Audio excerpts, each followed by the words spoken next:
Hello and welcome. Welcome back sa inyo lahat mga kapatid. Merong opportunity na paparating sa inyo na magbubukas. Alamin natin kung tungkol saan ito. Short reading lang tayo dito mga kapatid. Pahabol. Guys, pakilakasan na lang po ng reading na ito yung volume. Paki-bluetooth na lang sa ibang gadgets dahil hindi po lahat pare-parehas at marinig yung clearly yung boses ko dito. Pasensya na mga kapatid. Huwag po tayong bitter ha. Love lang po tayo sa reading na ito sa aking YouTube channel.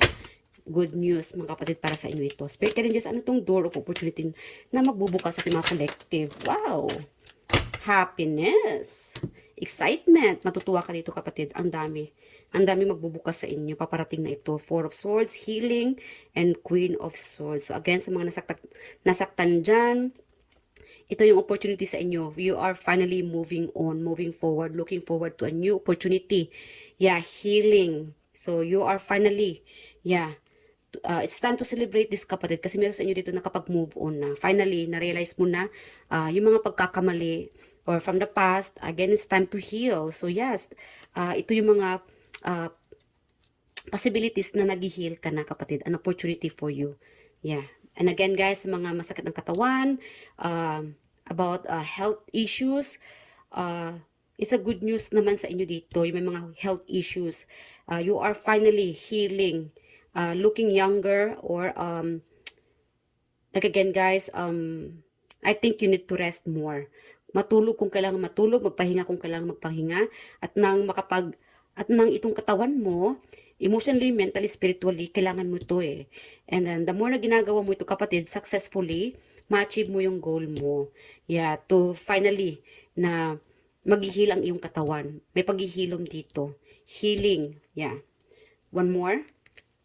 So, Nine of Cups, Page of Wands, Seven of Cups, Page of Swords, and the Tower. Wow, changes.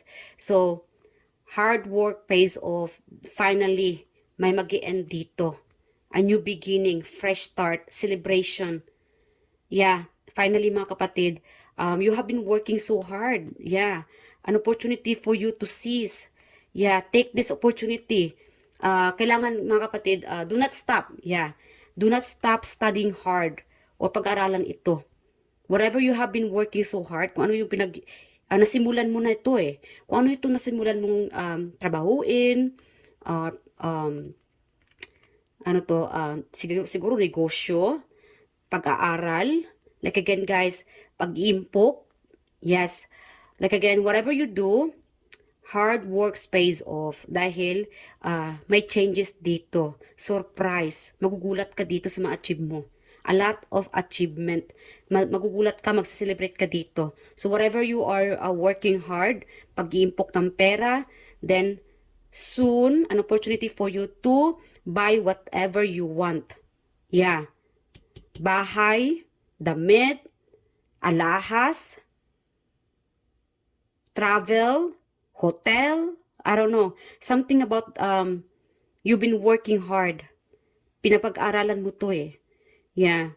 So, yung ma-achieve mo ito. It's an opportunity. It's given by the universe because it's time. It's time for you to shine.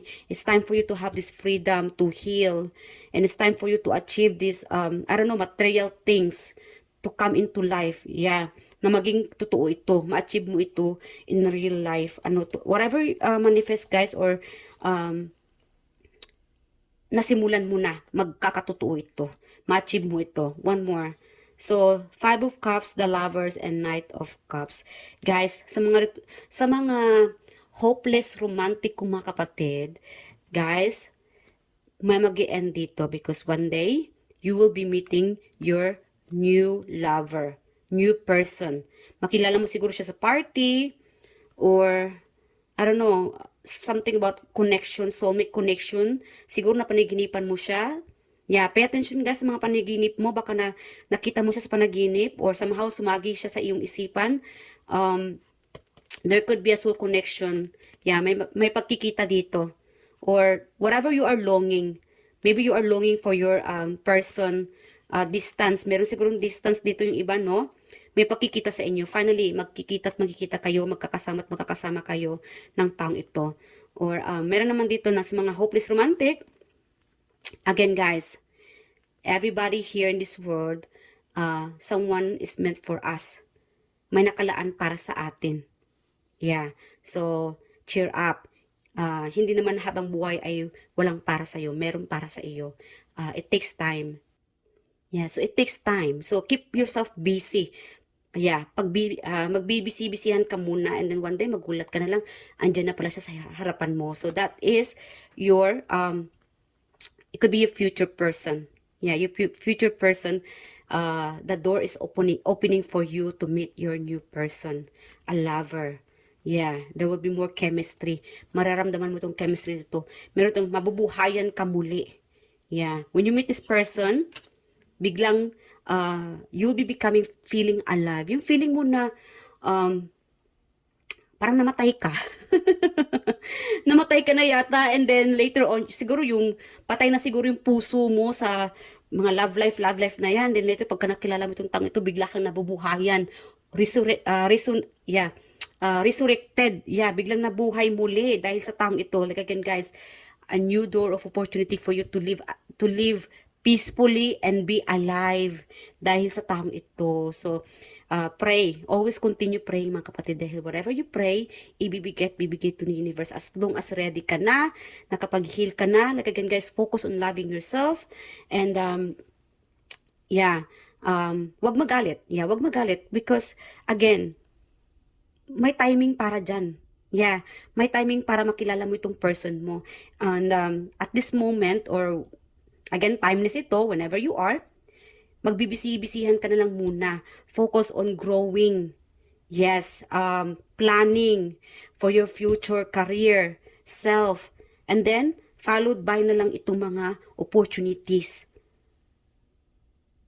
Love life, material things, travel, and health.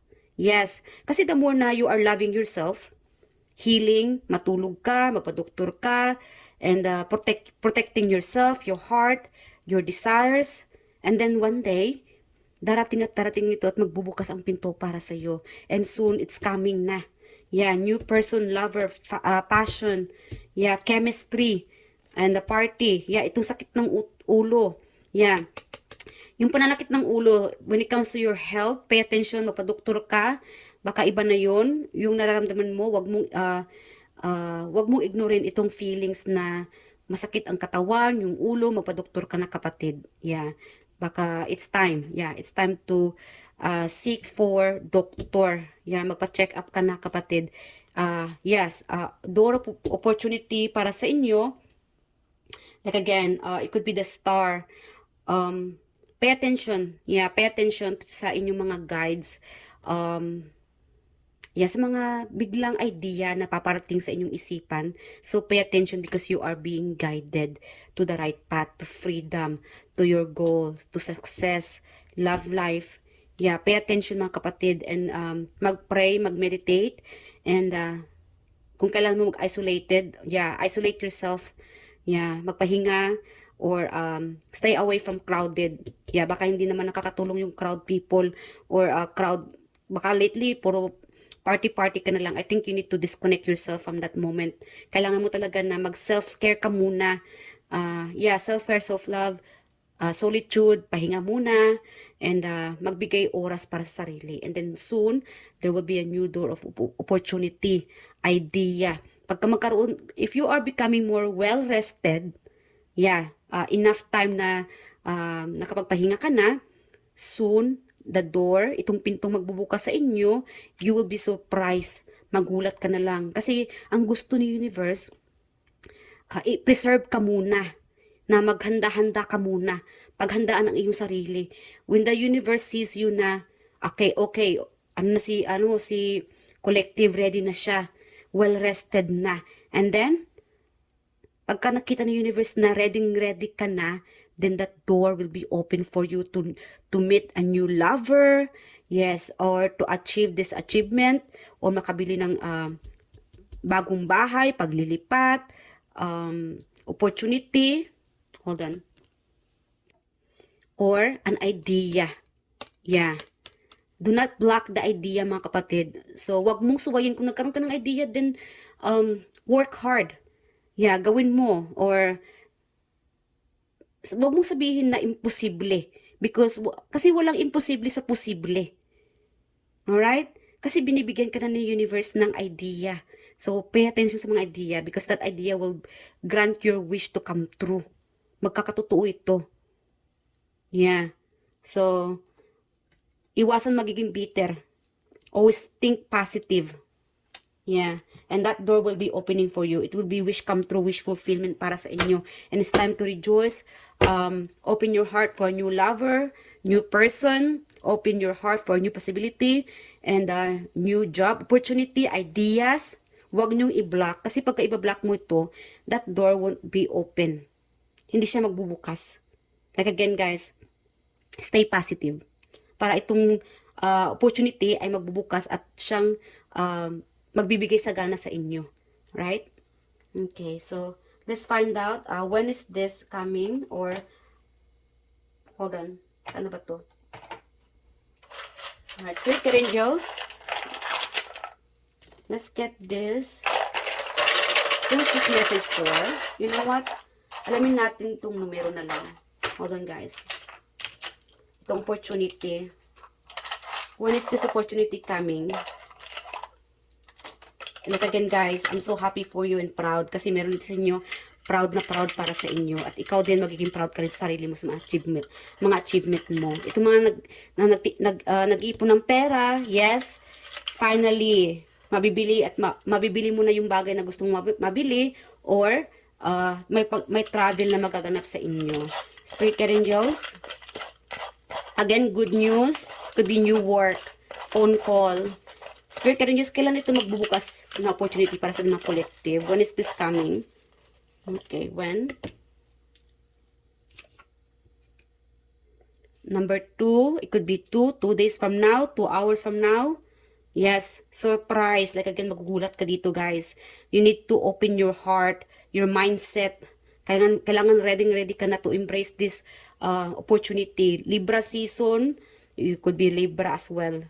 Yeah, Cancer. Could be Cancer season, or you could be Cancer or around 30s. Or maybe the person you are meeting could be around 30s. Yeah, one more.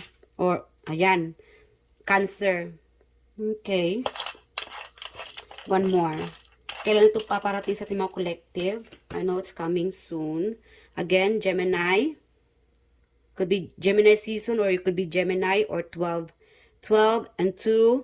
Check nyo mga kapatid, angel number 221 or 212. Yeah, that is a message for you at this moment. Check nyo sa, i-google nyo na lang. Yeah, paki-check nyo na lang mga kapatid, angel number 221 or 212. So, that's it for today mga kapatid. I do hope nag-enjoy ka sa reading na ito. I love you guys at mag-ingat po kayo palagi. Bye!